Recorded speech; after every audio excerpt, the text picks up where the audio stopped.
Good afternoon, everyone, and welcome to today's webinar, Accessing Vet Equity Data. My name's Joanne Waugh, and I'll be facilitating today's webinar. First off, I wish to acknowledge the traditional custodians of country throughout Australia and their continued spiritual connection to land. I pay my respects to elders past, present, and emerging. Today we're using GoToWebinar. For those who aren't familiar with this platform, I'll be briefly explaining some of the components. To the left of the screen is the GoToWebinar viewer through which you'll see the presentation. To the right is the GoToWebinar control panel where you can select your audio mode and ask questions. To join the audio portion of today's webinar using VoIP, choose computer audio, otherwise select phone call. Use the questions panel to the right of your screen to submit written questions and comments. You can do that at any time throughout the webinar. For privacy reasons, only we can see your questions. We will acknowledge all questions and comments submitted via the questions panel either during the webinar today or afterwards via email. There's no handout to follow along with for today, but we will email all of you a reference guide at the conclusion of the webinar with the links to resources that I mentioned today. So in this webinar, I'll introduce a variety of publicly available vet data and self-service tools that NCVER provides. These tools enable anyone to identify and explore equity groups and subgroups of interest. You will learn where to access and how to create and download tables of equity data from our collections and surveys.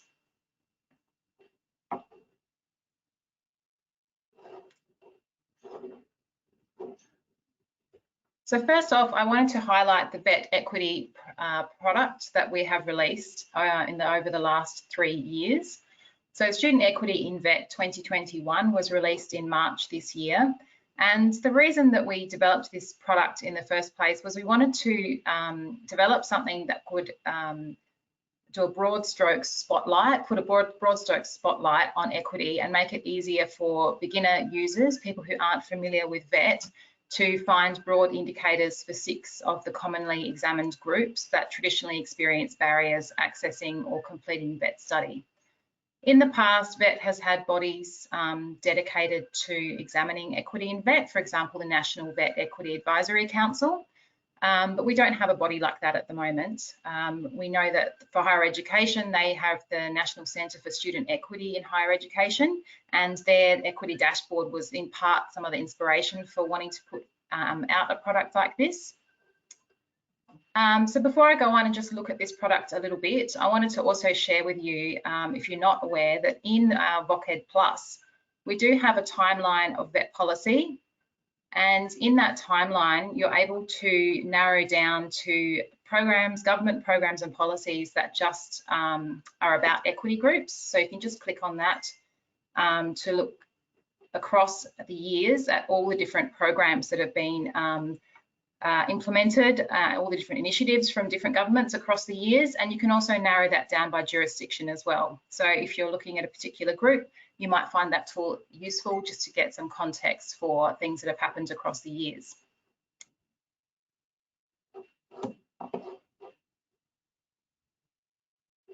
So this product, 2021 product, is a spotlight on the students who completed vet study in 2021. It looks like quite a large gap between the publication date and the date of this, the date that the students have studied. But the reason for that is because this product contains data from total vet students and courses and student outcomes, we need to wait until both of those data collections have been released publicly before we can put together the equity product and release that. So this one is now in its 3rd iteration. There's been 3 years of this product. And we chose to focus on 6 equity groups. Hang on a minute. Just let me click back to this one. There we go. The 6 equity groups. So people with disability, Indigenous, non-English speaking background, low socioeconomic status, remote and not employed. And we're aware that there are other equity groups that might be of interest. For example, gender diversity has become more of interest. unfortunately, at the moment, we just don't have sufficient numbers to be able to meaningfully break down that group across the different items that we included in this product. And we also know that equity for women is a big topic. But since, you know, the last 20 years, really, women's access to VET has been generally equivalent to men's, but we know that there are kind of some nuance in that. But this product wasn't really suited to exploring the nuance of where equity for women is an issue in VET. There's also other groups of interest, like refugees, for example, that we didn't include because we're not able to identify them in VET data. So the infographic that you see basically lays out a kind of colourful basic profile of each group. And it's designed just to be out for a very beginner user to VET to just be able to scroll down and get an idea of how each equity group is compared to their comparison group. So of course, you know, a student who, for example, has disability doesn't mean that they're going to definitely reflect what we see in these profiles, but you can see that overall, in total, there are some differences between the equity groups and their comparison group. For example, the equity groups tend to be using more government funding than the comparison groups. Completion rates tend to be lower for the equity groups, except for non-English speaking background and the not employed group, which is interesting. So Indigenous, non-English speaking background, not employed are more likely to enrol at TAFEs than their comparison group. And for some equity groups, we see that the field of education that's most popular is different. So for example, non-English speaking background students seem to prefer to enrol in management and commerce fields, while we see in remote students enrolling more in engineering fields than the comparison group. So there's not much to explain for this product. That's the way it's designed, that people can jump in and easily grab some numbers that might be of interest to them. If there's something there that piques your interest and you'd like to know more, there's also the data table download. So clicking through to that will enable you to download the spreadsheet. And that presents all the data tables that we produced in order to feed into that infographic. So you can go through, there's 14 different tables there, and you can have a look and just grab out quite easily some data that might be of interest to you across those 6 groups. So we've got student data, program enrolment data, completion rates and subject load rates, government funded data, and student outcome survey result data. And the interesting thing that we added this year, which we hadn't included in previous years, was looking at VET students that belong to multiple equity groups. So we haven't been able to do this kind of analysis before. I think it's quite interesting that now with unique student identifier, we're able to go and look, attach student enrolments to a single individual, and then have a look at the kind of profile of those individuals. So doing that for the 2021 calendar year, we were able to show that 57% of students indicated they don't belong to any of the 6 equity groups included in this product, but that leaves 43% of students who indicated they belong to one or more of these equity groups, which is a significant portion of VET students. And that's just the equity groups that we've included in this product. Of course, there are other groups. In some circumstance, youth might be considered an equity group, and lots of other ways that you can look at it. So these tables here are just a way for people to come in and grab easily some data that might help them in their area of interest, the interest group that they're advocating for. But potentially you're looking at an equity group that's not in this product, or you're interested in cutting the data in a different way, or we know that intersectionality is playing into disadvantage more now. We're more aware of that, so you might want to explore how some of these groups overlap. So you can do that with a couple of our self-service tools. So I'm just going to show you now a couple of the tools that are available to do that. So the first of those is our data builder. So before we start looking at the the tool, the thing to keep in mind with when we say equity data is we can only examine equity groups or look at equity in a way from the information that we collect in VET is what's available in the VET collections, right? So we get information from student enrolments to RTOs and from training contracts in apprentice and trainees case, and from students, the VET student surveys, but we're not going to have information about that pertains to health or things that have happened in while they're studying, because we don't collect that information. So the data builder is really designed as a self-serve kiosk for beginner users. So you can select your group of interest across the collection that you need, create a table and download it. So I'm just going to show you an example of how to do that. It's really, you can't break it, so you can just jump in and start using it. I don't use this product very often, so if I can manage to stumble through it, anyone can. So let's say we wanted to look at a crossover of the two equity groups we had in that product. So maybe Indigenous completions in Queensland by employment status across a number of years. First, we need to think about which collection we need to look in. So we're looking at program completions. So we would go to Total VET students and courses and select program completions. And that pops, then we see the items, the fields that we're able to select pop up, and down the bottom, the table. And this will build as we start selecting fields. So we want to, first of all, we wanted to look at Queensland. So we need to just think about whether we're looking at a state or territory of residence of the student or the RTO head office. Generally, you would look at the state or territory residence of the student. You pop that in and you can see it's gone down into the row. I can easily grab this and drag it across and make it into a column if I want to.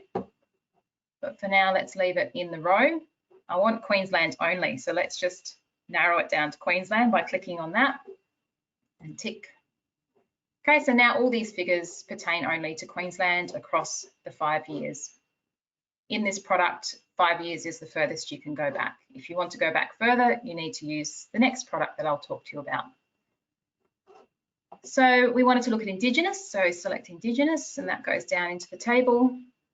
And we wanted to look at that by employment status, so labour force status here. So we can see that that has just populated all the figures for us straight away. It is a little bit complicated because we've got Queensland, we've got 3 levels here in the row. So what you can actually do is take Queensland out of the table and instead have it be a filter for this data. And we do that by unselecting the student state of residence at the top there. So you see that Queensland is no longer there, but all the figures are the same. And that's because the filter is still applied up the top here. So everything we're seeing is still just only Queensland, but it does make the table easier to read and easier to understand because we've only got 2 levels. And I could do that again if I was only really interested in Indigenous people and I didn't need to see the non-Indigenous figures.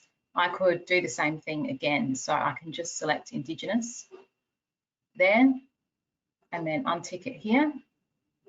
And that's made the table simpler again with just the 5 years and the employment status on the left. Down the bottom here, I can see which filters I have applied. This is something to be really careful of when you're building a table in the data builder. You want to make sure that you're aware of what filters you have applied, because it's easy to put something into the table by clicking it and then going and unselecting it because you want to do a new query and thinking that you've taken it out of the table, but you've actually just made it into a filter. So please be careful, check the filters that are applied with your table before you download it. And also here, there's a source, so you can easily just copy paste that and you don't have to worry about how you're going to reference the data that you've pulled out of this tool.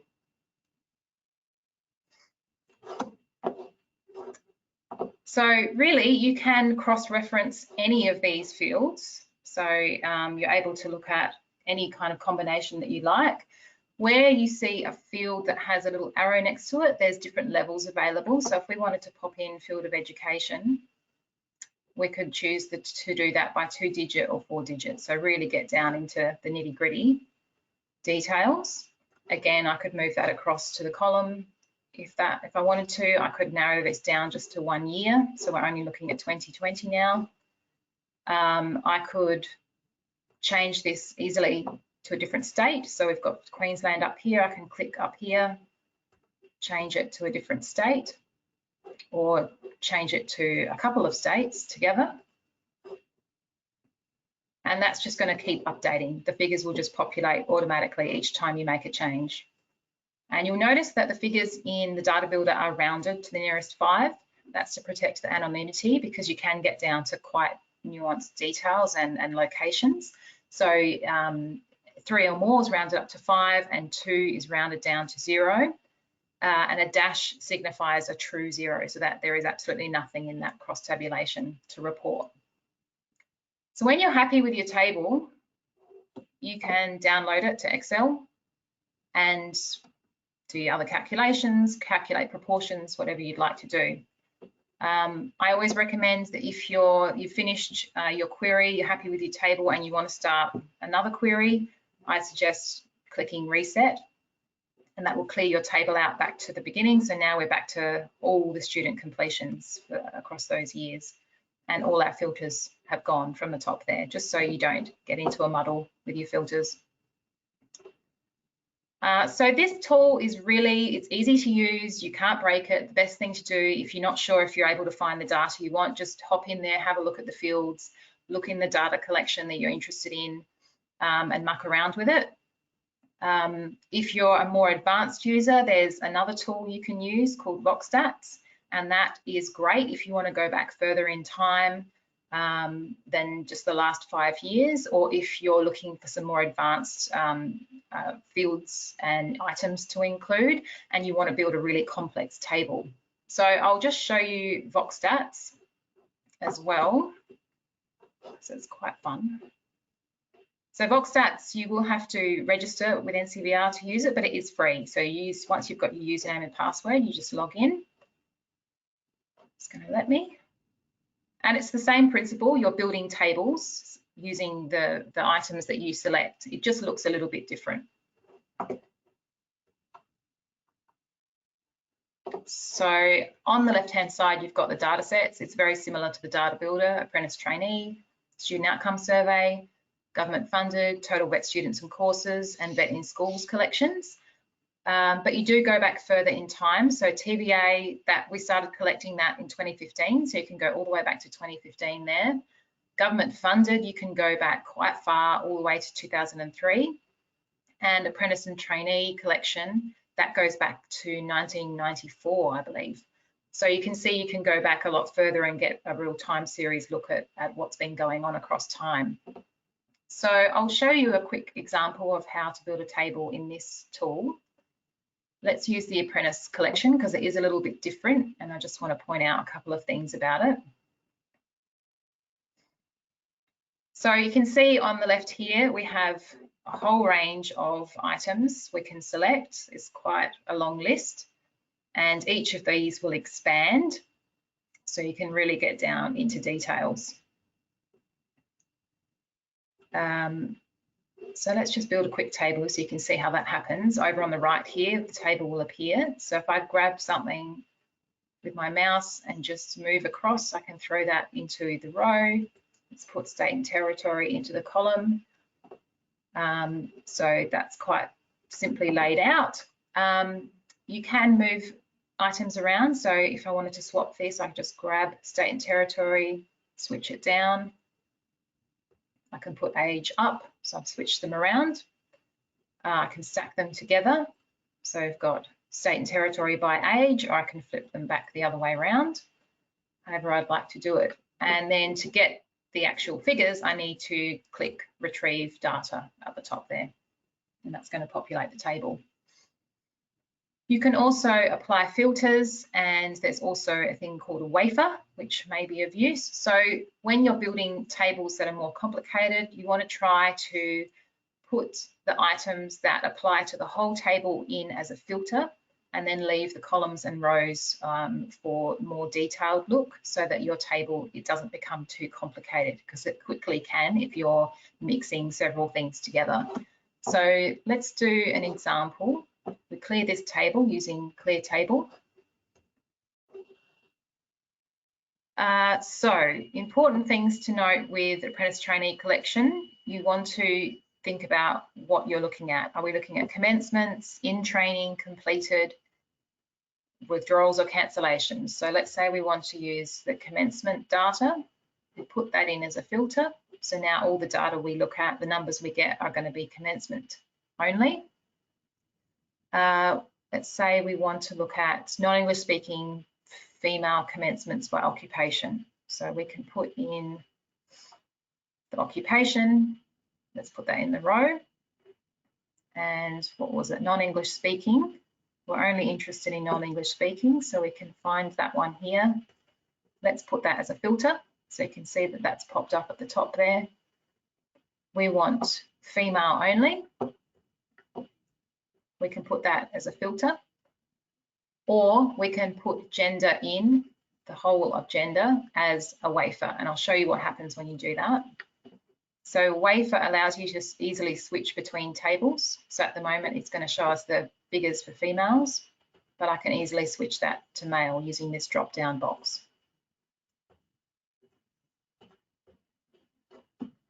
So the next thing to think about is the period of time that we want to look at. So apprentice and trainee data is reported quarterly. So if you want to have a calendar year look at what's been happening, you will need to create a group that includes 4 quarters of the year. So for example, if I want to look at 2020, I need to add these 4 quarters together. And you do that by creating custom data down the bottom here. So if I click on custom data, I go to my reporting period here. I think I've already created one for 2020, so let's go back and do one for 2017. So the 4 quarters of 2017, put them across there, save, give it a name, and save it in your private folder. No one else will see that, only you and your account will see that. And then we go back to our table. Okay, so now I've created these ones earlier. So these are now calendar years that I'm able to put in to my table instead of looking at quarter by quarter. So you'll only need to do this with apprenticeship and traineeship data and government funded data, because that's also reported quarterly. But you can do this with any variable. You can create groups. So sometimes for age, you might want to do that if you're looking at youth. You know, the youth goes to up to 14 and then 15 to 24. So you might want to combine those two so that you've just got a youth age group that you can throw into your table or use as a filter. So that's provided us with the commencements across 2019 to 2021 for non-English speaking females across the occupations. You'll notice some variables, when you put them in the table, they've got this underline and they're in bold. If you hover over them, it says drill down. That means you can just click down to the next level. So we can go and look inside the trades. And then we can even go further and look down. Let's look into construction trade workers. You can really get down to the details. 2 more things before I finish up, because that time has gone so fast. There's a lot to do in these products. If you have rows with zeros, you can get rid of them under the cogs here. Zero suppression, just can take that out. Oh, didn't that work? Oh, I think that's not working because anyway, sorry, that was a bad example. But you can do that, and you can also look by percentages. So in this case, we could do show the percentages instead of the numbers. And of course, you're able to download your tables in the top right here. There's a few different options for where you can download to. And when you have a wafer in place, it's going to download a table for each of the options in the wafer. So if I downloaded this now, I'd get 4 tables, one for female, one for male, and so on. So as you can see, VoxStats, much more advanced tool. I mean, it is possible to go in and play around. Again, you can't really break it. It's great to go in and have a look at what variables are available, what items you can possibly use to look at, you know, the equity group that you might be interested in. But I would say start with the data builder and see what you can do in there. And if you, of course, if you run into trouble at any time, you're welcome to contact NCVER. We've got a vet rec request email address that is always manned, and someone will get back to you straight away if you ever have any trouble. And that email address will be in the notes that we'll send out to you after this webinar. So I'd now like to just have a look and see if there's been any questions that I can answer. So I had a question from Gabrielle. Where do we find the definitions used for the different parameters? Yeah, so that is a good question. There is a way to find that. And look, I think in VoxStats at the start, or when you click on each data set, you get information that pops up. So information about each data set, and somewhere in there you will have a link that will take you to the data dictionary that explains each variable.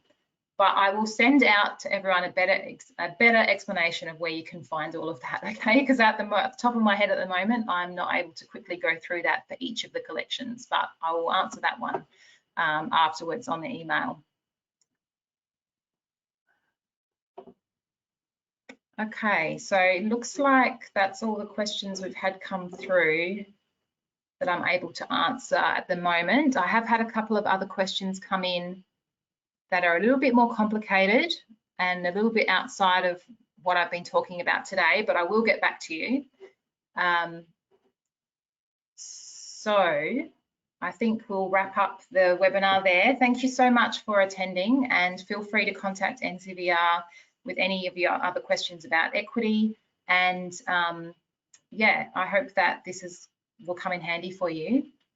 If you're trying to find data, some equity data about the groups that you're interested in. A quick reminder that we have the 32nd National Vocational Education and Training Vet Research Conference, No Frills, coming up. That will be co-hosted with RMIT University in Melbourne this year. So please register. We'd love to see you there.